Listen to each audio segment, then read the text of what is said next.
and really fully heal after that. But it's great that this team in Boston lent their hand and still kept in touch. Great story there. Scott MacArthur is my guest right now on The Good, the Bad, the Tesky. He is the lead Blue Jays reporter as well as baseball reporter for TSN. And Scott, let's talk a bit about the Blue Jays. You covered this team all season, and what was supposed to be, well, at least what Vegas had the odds at being, they said that the Blue Jays would be World Series favorites. Obviously, that did not happen. We know what happened this season. They did not live up to expectations.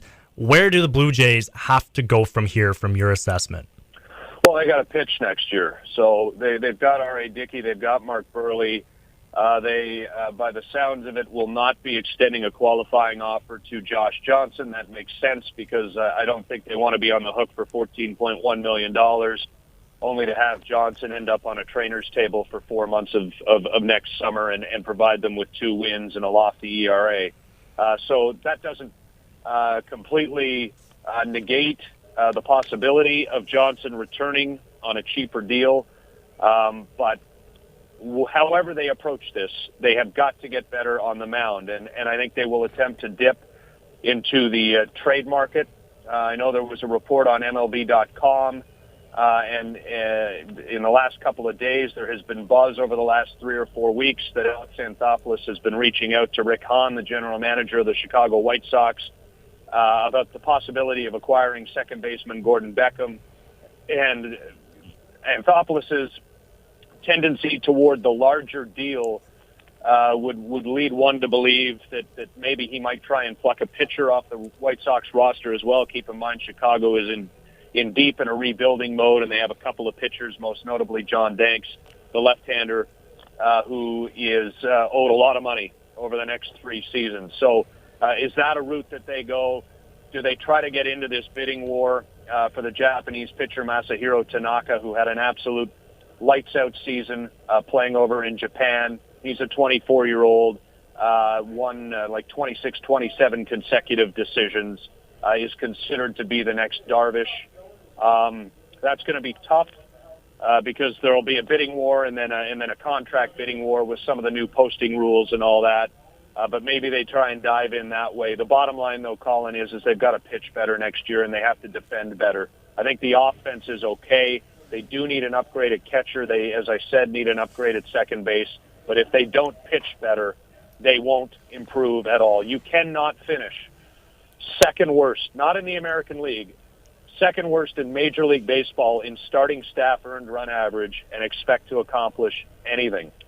And that was a huge, huge issue for the Blue Jays. So they need to look at the free agency waters. They need to look at trade opportunities, and they've got to hope that maybe a guy like Drew Hutchison or Kyle Drabek emerges next year coming off Tommy John surgery and takes up maybe the 4th or 5th spot in the rotation. But if they don't pitch and don't pitch well, they don't have a chance. And joining me on the phone right now is Scott MacArthur, the lead baseball reporter for the Toronto Blue Jays for TSN. And we're talking Blue Jays right now, and you're hitting on all the right points, I think, Scott. You look at the pitching staff, every single pitcher, whether it be R.A. Dickey, Mark Burley, J.A. Happ, Esmil Rogers, the list goes on. Every pitcher the Blue Jays had this season had an ERA over 4. So pitching's definitely got to be something that they look at. But are there enough young arms in that rotation that can step up and get the job done? And their position at catching right now has been a topic of conversation. Let's start there. JP Arancibia had a tumultuous year with the Toronto Blue Jays. Yes, he hit over 20 home runs, but does he have a future with the Toronto Blue Jays and working with this pitching staff? Well, I think from Alex Anthopoulos' point of view, it's kind of all in or all out with JP. Arancibia does not have, how do I put this, the personality affect that would probably handle sticking around but being a backup particularly well. He's not a bad guy, so don't misread me when I say that, but he's an extremely sensitive human being who probably wouldn't be able to deal internally with that particular situation. So if Arancibia is back, he is back as the starting catcher. If he is not, then obviously he's not. So working off of that premise, I think you've got to move on. And I don't know if you can lure a free agent like A.J. Pierzynski. Maybe you use a Mark Burley to try to get him on the phone. And those guys played together for a long time in Chicago and and see if he wouldn't be interested in coming to Toronto. The problem the Jays have, though, Colin, is that it's not a particularly attractive market to people right now. I mean, they so badly underperformed last year. Wouldn't necessarily affect a catcher quite as much, but that turf is a real turnoff to prospective free agents. But they, in my view, they need to upgrade significantly, and not just offensively. They need a better game caller and a better defender behind the plate. And I think JP showed us some flaws and is either in it. And to me, there's no difference in terms of concern you would have over these two things. He either has an inability to make adjustments or an unwillingness. And I don't really care which one it is, whether one is 60, the other is 40, or one's 40, the other is 60, whatever. If you are unable or unwilling to make adjustments over the course of a season, if your coaches can't get through to you, then maybe it's best that they move on. And I think they need to upgrade at that position. You look at the hitting, Scott, and right now the Jays finished fourth in the major leagues with 185 home runs, and they did have some injuries to Bautista. Encarnacion missed some time, Colby Rasmus missed time, and so did Brett Laurie. So overall, the hitting seems to be fine, but you look at those names, they didn't play full years. Let's start with Jose Bautista. Can this guy remain in the lineup for a significant point or session of time next season, and can he stay healthy enough to help this team overall and improve on his numbers?